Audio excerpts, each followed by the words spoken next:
Hi guys, welcome back. This week we're doing our boat tour. It's a highly requested video. I guess everybody just wants to see what kind of boat you have, what you're working with, what you're living in. Ours is a Hunter 37C 1979. So come along and I'll show you around where we live on our floating home.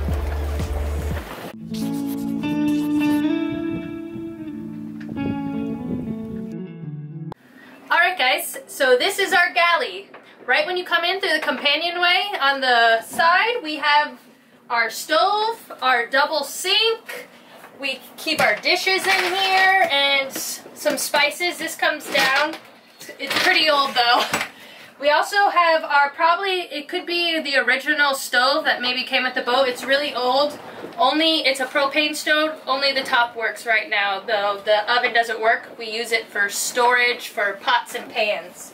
We also have two inside cabinets. One, we hold our cans, food, and then down here is basically what was supposed to be the refrigerator. It needs to be refixed, so we use that as more storage for more food. We also have some drawers here and some other good spots to store stuff. Okay, so the kitchen is here. I'm not allowed in the kitchen. The only time I am allowed to come in here is when I have to work on the engine. It's conveniently located right there.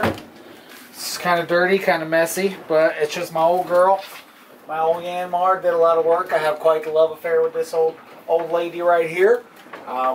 That's where the motor is. It's got a little prop shaft that goes back, and this is what moves the boat when the sails aren't moving it. So, pretty cool, conveniently located, nice and handy to have it right here, and plenty of space to work on it when you need it. So, pretty cool. That's where the boat motor is. Alright guys, so right after you walk inside past the galley, we have the Nav Station is technically what they call it. We have a really old control panel. It definitely needs updating. It's pretty much what it came with, and then we painted it black and tried to fix it with white, but it looks kind of bad, but it works. We have our battery charge for our solar. We have an old radio, it does work, but it probably needs to be updated. We keep some electronics up here. We have some binoculars up here if we need them. This is where we keep a lot of junk. Every house has their junk drawer. This is probably ours, so you probably don't want to look inside there. We have duct tape and then a whole bunch of miscellaneous items. This is also where I edit my videos. I keep my computer here, and we charge our phones and that kind of stuff. Okay, so over here is where our settees are. This is our hangout space. As you can see, I'm 5'8", so there's plenty of room for people that are taller. There's plenty of space side to side. That's why we love this boat. It's a good, spacious boat. When we first got it, the original design had a big table right here that folded out, and it had like a little wine rack there. It's pretty cool. You could probably look it up on some of the older Hunters. But we took it out because it just seemed to really cut the space. We also keep our cooler down here. Over here we have cabinets that we keep food in. This pulls out actually, and you can put it down here, and the bed pretty much reaches to about a twin size bed, I would say. So definitely more room for more people to sleep. Then over here we have our other couch. We keep more tools and stuff behind there. We keep all of our shelves that we find for decoration. This is kind of like a weird spot. We weren't sure what it was made for when we got this boat, so we pretty much made it as like a decorations for now. I probably would think that in the future when we start leaving, when we have provisions and stuff, we might need to use it for food, but for now it's all of my snorkel finds. Okay, so also inside of both settees we have water tanks. Over here we have one of those soft bladders, a 35-gallon tank for water, and then we have a 40 over here under that one. If you open this door to the side, we have our bathroom. Oh, whoops! Right. What are you doing? Showing off the old bathroom? Well, excuse me guys, but We wanted to show the bathroom here, show the shower. One thing that I've learned, not being a hater, not trying to be negative about anyone's personal life choices, but what I've learned in Key West is that the boat people that don't have good showers, you know, fresh showers, hot showers on their boat, they just don't shower. You know, they say they go to the marina, but I've had some pretty musty guys out there. So if you're going to live on a boat, if you're going to have one, shower is extremely important, and a hot shower is very important as well. Because once it gets cold, and you think about taking a cold shower when it's cold outside, you just ain't going to do it. And you can only layer up the deodorant so far. So this is the shower. This is our toilet here. Pretty standard Jabsco pumper model. You pump it in, you pump it out. We have our toiletries in here, towels, extra towels. I think I just got your butt in the scene. Oh, don't do it. I'm going to cover myself here. We have our shower head here. We got this from Home Depot. It's a little bit rusty. Didn't hold up 100%, but it's pretty good. You know, so far so good. It's a couple years old now, so I guess I can't complain about it. So, yeah, that's the bathroom, or in boat terms... Oh, yeah, and I ordered this off Amazon, so you can hide your toilet paper in there, and when you take a shower, water gets everywhere like it always does on a boat. It stays dry. And hers, since it's extra classy, she has this... it's an ashtray. It's an ashtray, so you can smoke while you're on the john, while you're on the loo. It just came like that. We don't smoke. Yep, this is the head. The bathroom in a boat is called the head for some reason. But yeah, this is it. It's not too big, but it's big enough. You know, you're comfortable in here. You're not running into too much. Alright guys, this is my favorite spot of the boat. This is the V-berth. This is where you can sleep at night. You can open up a hatch, get some fresh air inside. Plenty of light comes in. We redid the walls and we painted a lot of it bright white so it feels open and airy. When we've got this boat, at first, it had cabinets down the side, really closed it in. We knocked those out. We painted the wood, put it white. Now we have like linens in there, and then you can also see back into our anchor locker if you look through it hard, pretty much.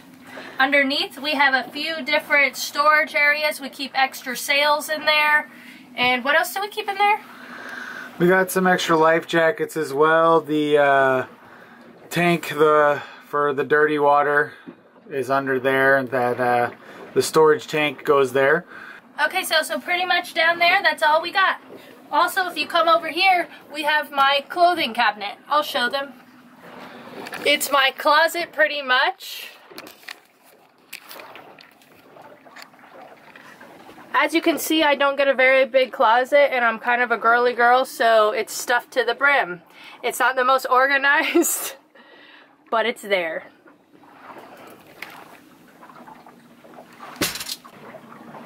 Okay, so right away when you walk out of the bathroom, we have another little sink here that we use for like brushing our teeth, kind of putting on our makeup and stuff like that. And then we have a lot of... we put on our makeup. We have a lot of storage under here, mostly for tools and stuff is what I use that for. And also it's access to my water tank, the soft water bladder. But yeah, basically this is where we keep all of our medicines and things like that. Don't look in there. Don't look in there, it's a mess. But yeah, medicine, all that cool stuff goes in there. This is the toothbrushing area. And then it's pretty convenient. Yeah, good thing about the boat too, one of the things I like is that you have the V-berth forward, which you could sleep in. You have the bathroom here and then the sink here. And then it has this door that if you're entertaining or you have a lot of people or your girl's acting up, you can slide this and it locks. It's like your own bedroom with your bathroom and your bed. It does need a little bit of repairing though, as you can see. We need to fix parts of it. Alright, let me out already. Sorry. Okay, so when I had to refit this boat, I had to do a lot of it myself. I did it pretty selfishly with only Kristen and myself in mind, not with really saving the boat or keeping any of the old stuff like the table intact or anything like that.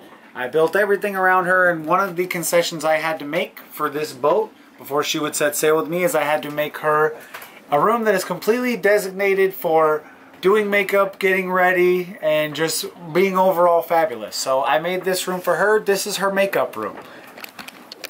Let's have a look over here. Also has one of the cool sliding doors. They stick all the time though. They're terrible. They're a pain in my butt. You gotta get the bottom and the top all this intact. Normally it goes a lot easier, but when you have a camera in your hand, it's harder. So this is the makeup room. Oh yeah, there's that mirror. Did all this woodwork myself, guys, in case you're looking. That's all me, I did all that. So this is my makeup mirror that I have over here. I pretty much do my makeup there. I store all my makeup in here. Tons of stuff. I keep my shoes down here. It needs to be repainted because I need something to be more wipeable from all my makeup gets stuck on there. I have extra clothing here, and this actually, when we have friends over, we have it pretty much as storage right now because we don't have friends over that stay on our boat too much, but this is actually a really good sized bed in here also. This is what we refer to when my dad does ever come mercifully visit. We call it the dog bed. And this is where we make him sleep. Well, if you had a dog and you're living on a boat, I feel like this is where your dog would sleep. That'd be a great dog bed. Also, underneath here, we have a lot of storage for more tools, right? Yeah, we took out there was an old diesel tank in there. I took the old diesel tank out, which was quite difficult. But I got it out of there, so yeah, there's quite a bit of storage under there too, and then I just refitted. I might actually have a clip of him pulling it out cussing, so hopefully I can put that in this video. Yeah, it sucked. Oh, fuck! No. And then when you're inside, here's the view from the inside. It goes pretty far back there. Also, if I move some of this junk, this opens up and you can get to the other side of the diesel engine to get in there better. Okay, so this is the helm. Pretty basic. 40-inch steering wheel here. We have our compass. I do have a small GPS that I use as well, but the compass will get you to where you're trying to go. You know where you start, you know where you want to get, so kind of pay attention to your compass, log that in, steer the boat, drive it this way. Here's my cool grill. Here's my surfboard rack up here. One day I'll eventually get to an island where I can finally surf again. Key West is not that island. And then, you know, you got a nice little area here that you can lay down and have a nice little rest, drive with your foot, you know, however you got to do it. Because when you got these long passages, hours and hours at the wheel, you got to relax a little bit. Now we're going to take you up to the front of the boat, show you some of the rigging and the sails. Okay, so this is the bow of the boat. This is the pulpit here. We built this up, put a little platform on it so you can stand here and look for coral heads and other dangerous things like that. When you're navigating, I'll be at the helm and Kristen will be up here looking at coral heads or sunken ships or boats that are flipped over, all kinds of crazy stuff like that. This is the forestay that the jib goes on. Forestay for the jib. Here's another forestay for our stay sail. We can have 3 sails up at one time on this boat. Pretty cool. That's good for if the weather gets bad, you can drop that front sail, drop it down, and just have a smaller storm sail. It's up, it's ready to go, it's smooth and easy. So basic 3 sail plan here on the cutter. Keeps it easy, keeps it smooth, keeps it balanced. Okay, so this bad boy here is the windlass that we have on our boat. This pulls our anchor chain mechanically. You just push these buttons and it goes up or down to let your chain in or out. Generally, I just pull the anchors with my hand. I am the windlass, but this is good for if I'm at the helm and Kristen has to come up and pull the anchor. It's a lot easier for her just to kind of step on it. Also, this part that grabs the chain, this little mechanism down here that actually the teeth grab the chain and pull it in, that's called a gypsy. I don't know why it is, but that's what it's called. So this is the windlass, this is the gypsy, and here's our anchor chain. Very important to have this, it comes in handy. Alright guys, so we pretty much showed most of our boats. I can't really think of too many things that we missed. If there's something you think we missed that you still want to hear about, or if you saw maybe one of our projects that we did to the boat and you want to know more about it, let us know down in the comments. Definitely. I hope you enjoyed the tour.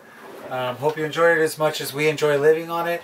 This boat for us is a good size. It's really the perfect size for us. It's not too small. I've never really been left wanting more room, and then at the same time when I have to sail it by myself or dock it, it's not terribly huge either, so you can push it really easily. I can tow it with my dinghy if I have to, but it's also got plenty of room. We've had nights where we've had 10 people inside this boat, and it's a little cramped with 10 people. We've had some boat parties so far. Yeah, we've had some parties where, we've had 25 people on the boat, and that was super crowded, but we've had 8 to 10 people over for drinks and things like that and playing cards, and it's fun. It's comfortable. You can move. We've slept, 4 or 5 people before. It's not a big deal.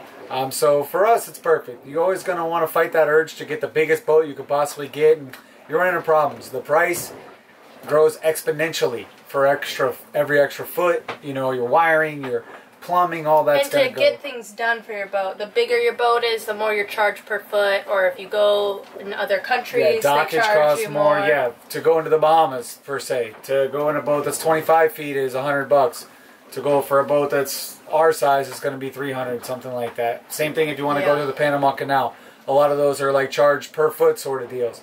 So, don't get something too small either, though. I did have a smaller boat that was terrible. I loved the boat, loved sailing it. It was great, but it was way too small. If you had 4 people on that boat, it was like you're bumping into each other. You could touch both walls at one time.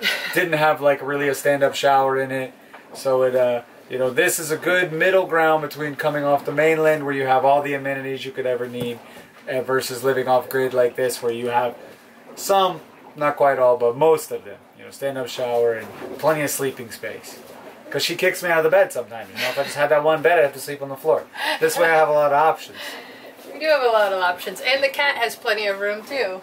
And, cooking, food storage, the water system and all that. It just makes a huge difference to get a boat like this. Ours is 37 feet. I think you could do everything on a 33-footer that we've done on here for 1 or 2 people. But, I like the extra 4 feet.